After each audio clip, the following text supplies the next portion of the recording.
Hey y'all, welcome back to Slot Rods. We got a two-part episode today. The first is I'm going to go over some of the cars that I just received in January from Pendle Slot Racing out of the UK. The first we're going to look at is the new release of the Scalextric Porsche 911 GT3. They have two of them. The other one looks pretty good too, but it was out of stock when I ordered these, and I wanted to go ahead and get them in. And if I like this one, I'll go ahead and work with the other one.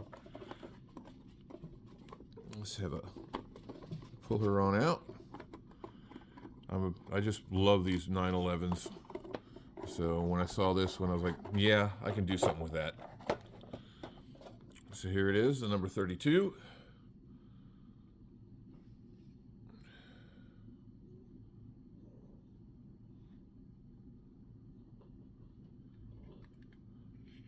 Not a lot of markings on it, but I do love the paint scheme.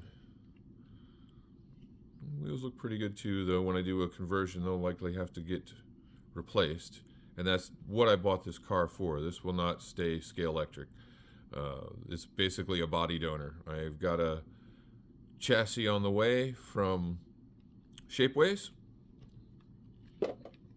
and this will be completely converted over to Slot.it motor pod and mostly Slot.it internals, and then the typical Scalextric chip that I use.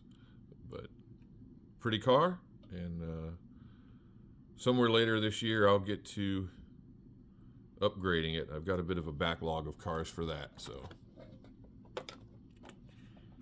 but since it's a Porsche, it'll probably get bumped up further in the line. The next two are both European exclusives. I could not get these in the US, so I ordered them from Pendle Slot Racing. That's generally why I did this whole order, because to make it worth it for the shipping. These are the Ford Puma Rallies, the Red Bull and the MSRT versions. I doubt I will do much with these. I'll probably leave them stock. I'll likely change the tires in the back and put in a Carson chip. I do have a lot of rally cars that I like the looks of, but I don't really have a track for rally, and it's an idea for the future, but until I build a rally track, there's not a whole lot of sense it makes. But I do love the look of these cars, so I went ahead and pulled the trigger on them. This is the basic Red Bull logo. Both cars have a similar blue and purple paint scheme. Just changes a bit with the sponsor.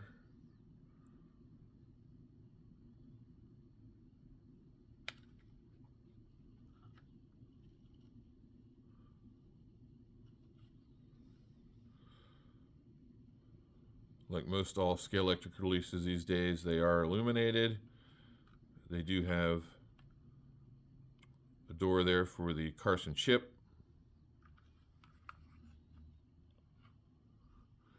Interesting little Puma cutout in the bottom. That's new.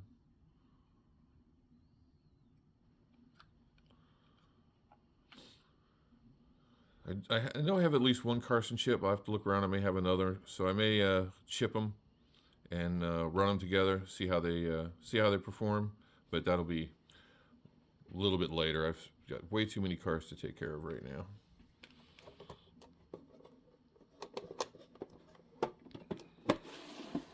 And the other, the MSRT.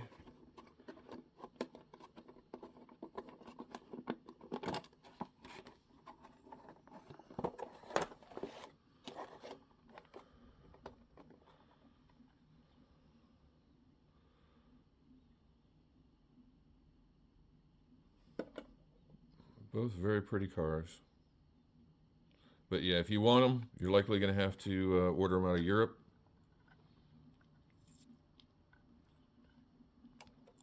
Prices are about the same after your conversions. Apparently these are four-wheel drive.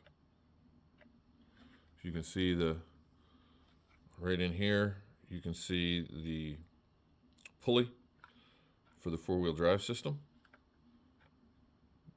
Goes from front to back. So these are my first four-wheel drive cars. Be interesting to see how they perform. With it being four-wheel drive, then yeah, I'll probably change out the front tires as well. Never had a car like that before, so this should be interesting to see how they perform versus the regular cars. I didn't even quite frankly, I did not know they were four-wheel drive until just this moment. But it does say it right there on the box. So if I would read a little bit, I might learn a little bit more. So yeah, both of them are four-wheel drive, and I'll be sure to report back on that when time comes for these to hit the track. The next cars, well, you can probably read. This is the Mercedes AMG Petronas. There's two Petronas cars in this line. The other is a very light green instead of black. It's like a paint reversal. I didn't really like the way it looked with that light green, but this one really stood out to me. So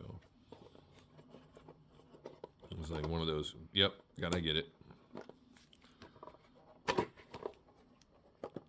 They were only a little easier to get out of the box.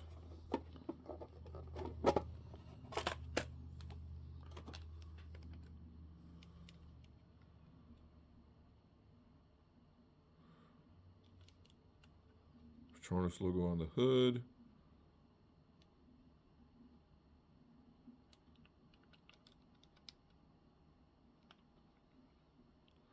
Now these cars will get illuminated as I've had to drill the headlights because those are just solid inside. So it takes a little bit of drilling so you can get light to come through them. Before I've put driving lights in the grills. Don't have to drill for the tails, just have to, there's posts that come through on the tail lights that I got to get the LEDs right behind so the light transfers out. But very pretty car, very slick looking. Internally, I'm not going to do a lot. I'm going to leave them as the NSR internals. No reason to get another motor pod and all that extra stuff and have to get a chassis. Lighten screws already. That's what, yeah, I've done this with the other NSR cars I have. It's just basically tires and digital chipping. I'll have to drill a hole and get the chip aligned. Probably have to add some more magnets. These NS cars are these cars are great on like wood tracks or more rough tracks, but when you deal with a slick track like the Carrera slick tracks, these cars don't perform all that well. Personally, everybody likes different varieties of magnets, none versus a lot. I don't like the big crashes you have with magnets when you're pushing them to the edge and they do break loose. But without them, on a slick track like Carrera, they're so slow to try and control. It's silly. If you paint your Carrera track, that will increase your traction and the coefficient of friction to allow these cars to perform better. But my track is not painted, so I do what I can with what I've got. So that will, just to make it handle decently, I'll have to add some magnets to it. But that's just the way it goes with these cars. But it is a gorgeous car, and I'm looking forward to getting this on the track. I think I have one more AMG to go as well.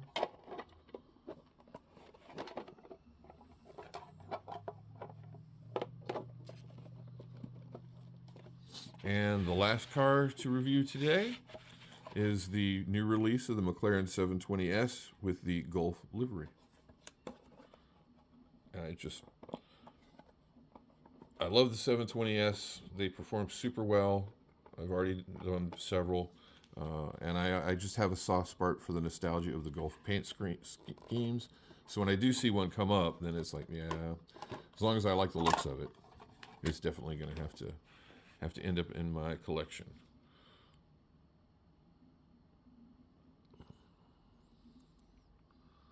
Not a lot on this car, just Davidoff on the sides, a little bit of the Gulf logos.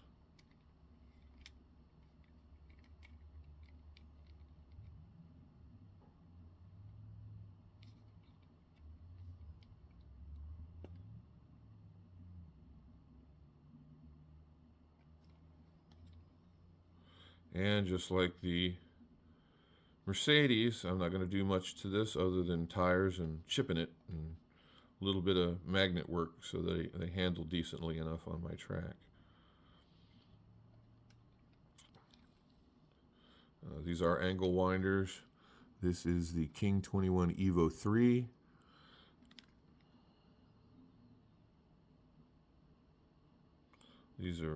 Those King motors are really solid.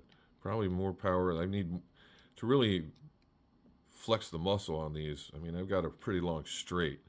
So an even longer straight could really see these cars take off.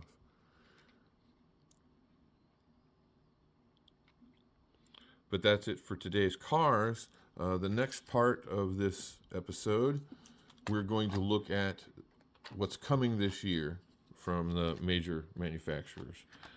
I've already taken a look at the different catalogs, and I was quite surprised at how many cars just screamed out, "Buy me," as opposed to past years. NSR has quite a few. Carrera has a lot of gorgeous cars this coming year. But we'll get into that. I'll be showing hopefully some screenshots from the catalogs, as well as what I've found online for the actual cars they're modeled off of, to give a better look of how the paint schemes are going to look. So let's go ahead and jump over and take a look at those.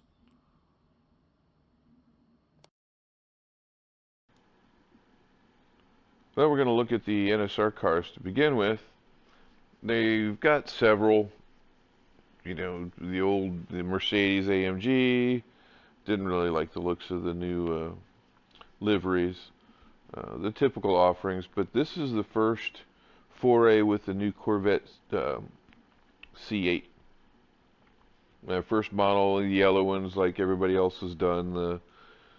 Just the number 3 yellow car.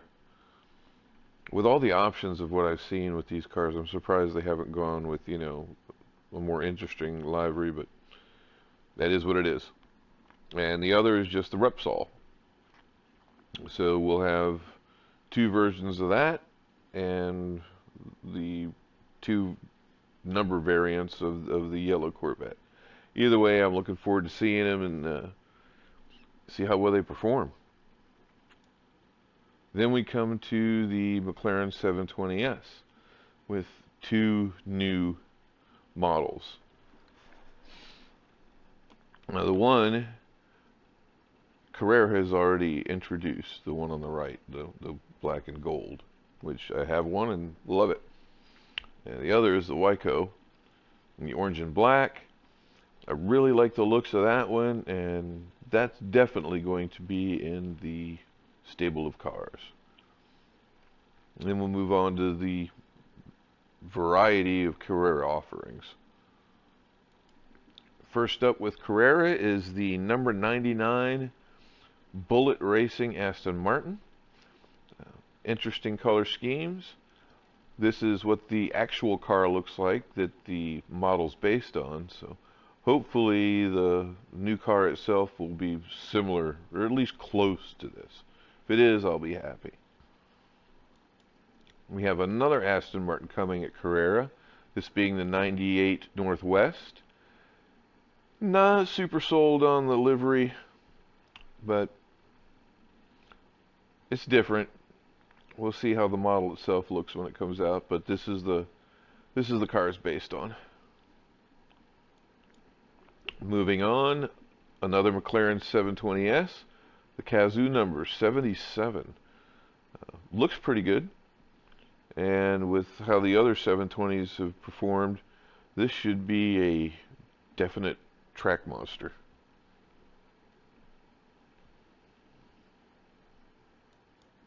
Carrera continues to put out new BMW M4s, this being the Robo Market's number 33.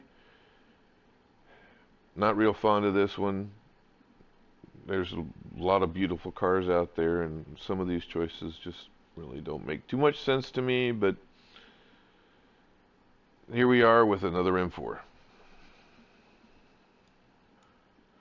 The next M4, however, the new Row Racing number 99, I do like. The paint scheme's a bit different than the others. Goes back to the old Row Carrera car. This one's definitely on my to-get list. And it should look pretty badass. This year we'll also see the first Ferrari 296 GT3, this being the number 14. I don't know how these are really going to look as models, kind of like the older Ferraris we had, but this is what Ferrari's competing with now, so this is the model we're going to get. We'll also see one more Ferrari 296 this year from Carrera. That's the AF Course number 21, the typical red body with the green, white, red of the Italian flag. This one I think looks far much better than the previous one, so this will definitely go on the buy list. The Huracan returns this year, the number 92 EDAG. It's kind of like a lime green chartreuse and black. This is the car it's based on. So if this car's anything like what the model's going to look like, it should be a good looking car. And as the other Huracans have performed in the past, it should do really well on the track. One more M4 to join the stables. The number 34 Macintosh. Not a terrible looking car. It's much better than that first one, the Robo Markets. So once the model comes out and I get a better look at it, then I'll decide if I want it. But all of these M4s seem to perform just about exactly the same, and they perform pretty well. So it should be a decent car. The Audi R8's returned to the track this year with two new models, this being the Liquid Moly number 8. To me, it's just, I don't know, the whole layout is just kind of busy with the paint scheme and doesn't really do much for me, but be that as may, this is what it's supposed to look like. The next R8 is the high-low Red Bull number 7. Now this one is much more up my alley. Matte scheme it looks like from the original car. It just looks great. So with any luck, it'll be a really good representation of this car.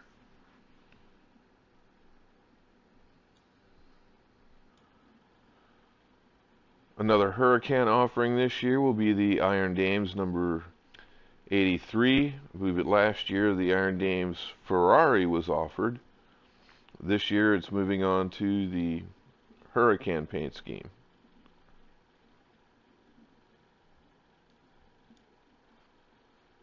The Mercedes is back this year with the Spark number 3 AMG